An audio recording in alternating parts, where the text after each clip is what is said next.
go to a little higher power. Off, on. Turn the rocket engines on.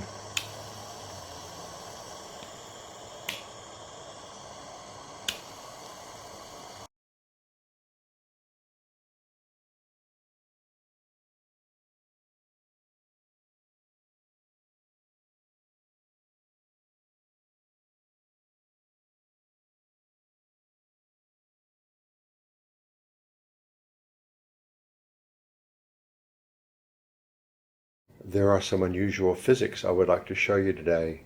Suppose we have a solid-state Tesla-coil being run off these two power supplies.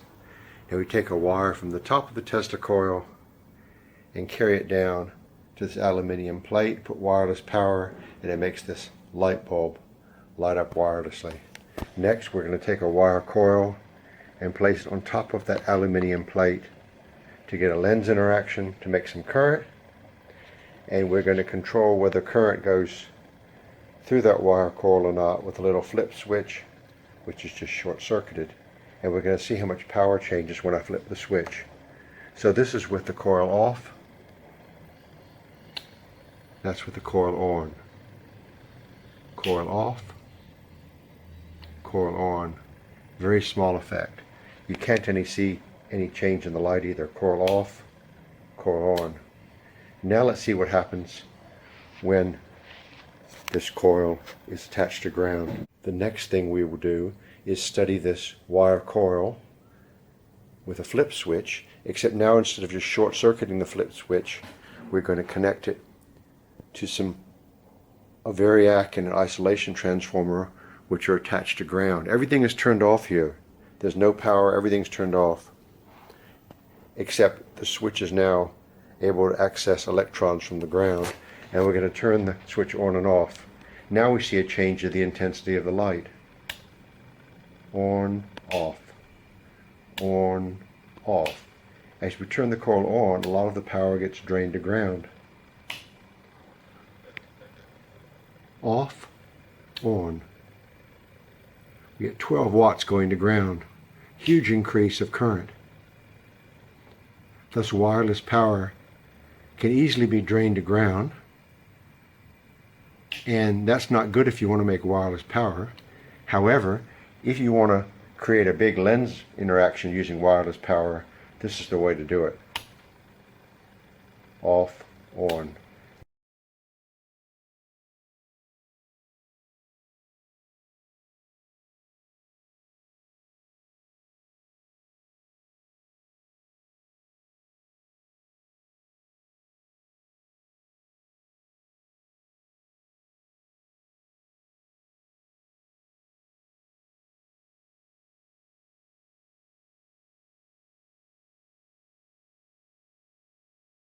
Next, we will study a tube of argon gas which is being ionized by Tesla-coil radiation.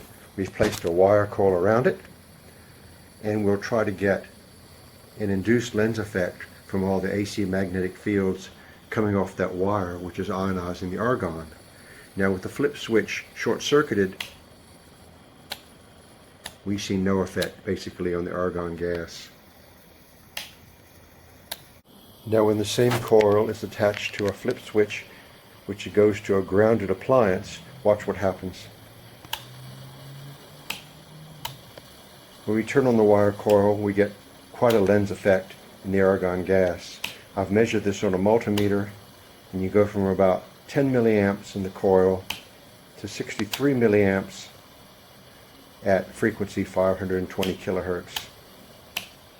You can even see the light bulb over here change intensity slightly as we draw power from the wireless energy and put it into the coil. This is with the slightly higher flow of gas. Coil off, coil on, coil off, coil on. Now when we add 100 volts of AC power at 50 hertz from a power supply as an additional Lenz effect, let's see what happens. Off, on, off, on. There may be some improvement, it's hard to say.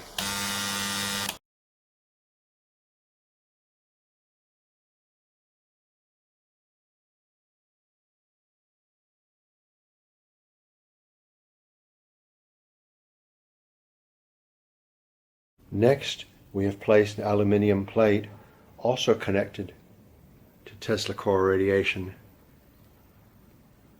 onto the back of the grounded coil. So we have a Tesla-coil wire going through the tube to ionize the gas, another Tesla-coil wire going to an aluminium plate, which might make the Lenz effect on that coil a bit stronger. Let's see what happens. When the coil is short-circuited but not grounded, we see no effect of flipping the coil on or off. Now when the same wire coil is attached to a grounded wall appliance, watch what happens. Off, on, off, on, off, on. That's with this aluminium plate on the back, creating Tesla-coil energy. Off, on, off, on. Quite a big effect, isn't it?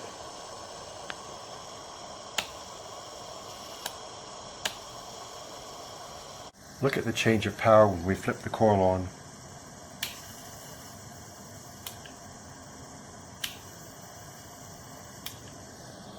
Off, on.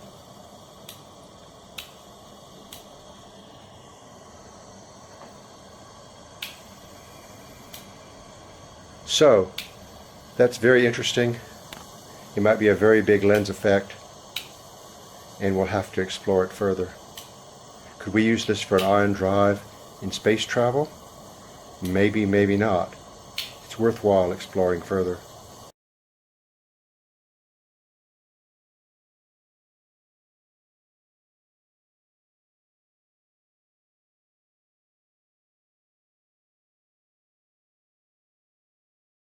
As a control, we tested whether the aluminium plate by itself, connected to Tesla-coil radiation, might be able to accelerate the argon gas. However, when we test the aluminium plate alone, nothing seems to happen. Finally, placing an aluminium plate attached to a Tesla coil behind that wire coil, which is attached to a wall plug, has a huge effect. Off, on.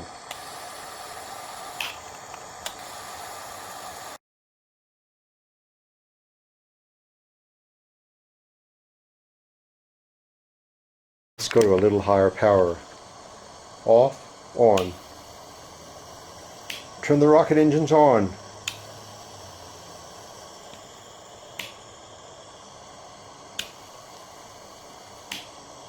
Off, on,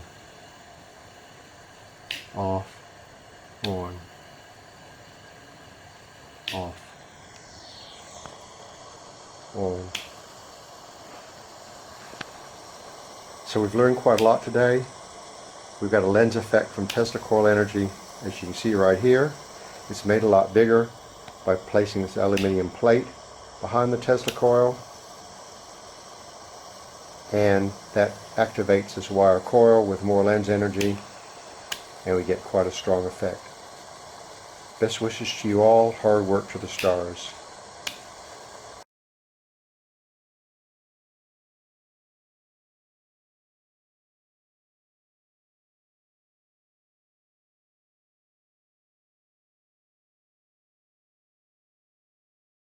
In order for this device to work, the wire coil here goes through a flip switch to turn it on or off. Can't be short-circuited, but it has to be plugged into the wall, 240 volts, 50 hertz, with the power turned off. For safety, we can place a 300 ohm resistor in line with the flip switch, the device, and the wall plug turned off, and it still works. A normal Lenz effect using 2 wire coils and AC wall power at 240 volts 50 hertz behaves completely differently than this. When we turn up, say, to 60 volts on the variac, we'll see 15 volts AC coming out of the top coil. How many amps will we be seeing? For a short-circuited coil at 60 volts from a variac, the upper coil will show 15 volts and about 0.6 amps, just going to the multimeter and nowhere else. Instead of short-circuiting it, if we attach the leads from this upper lens coil to a wall plug that's turned off through a multimeter, 60 volts in the variac for the lower coil will produce 11 volts AC of lens effect on the upper coil. But how much current do we see coming from this upper coil with 60 volts in the variac at 50 Hertz?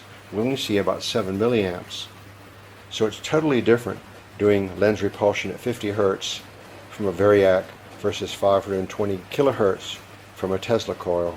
Just to summarize all of this confusing information, when we do lens repulsion at 50 Hertz, as everybody knows, between one coil, say with 60 volts AC, another coil which is short-circuited, we might get 14 volts AC induced in the upper coil and 0.6 amps, quite normal. And then if we connect to a wall circuit, which is open, rather than short-circuit it, we get a very similar voltage of about 12 volts AC, but only 0.01 amps because there's no closed circuit. Next, when we try to do lens at a wireless 520 kilohertz, like from a Tesla coil, we have an ALU plate attached to the Tesla coil emitting AC magnetic fields and put a coil above it. We short-circuit the coil, we might get 28 milliamps or 10 milliamps, a moderate but not large amount in the short-circuited situation. However, if we go to a wall circuit, we get much larger amounts of current, 70 milliamps or 63 milliamps for the same situation. So the wall circuit gives a much larger wireless lens effect than a short circuit, completely contrary to what we just saw for 50 Hertz radiation from a wall plug.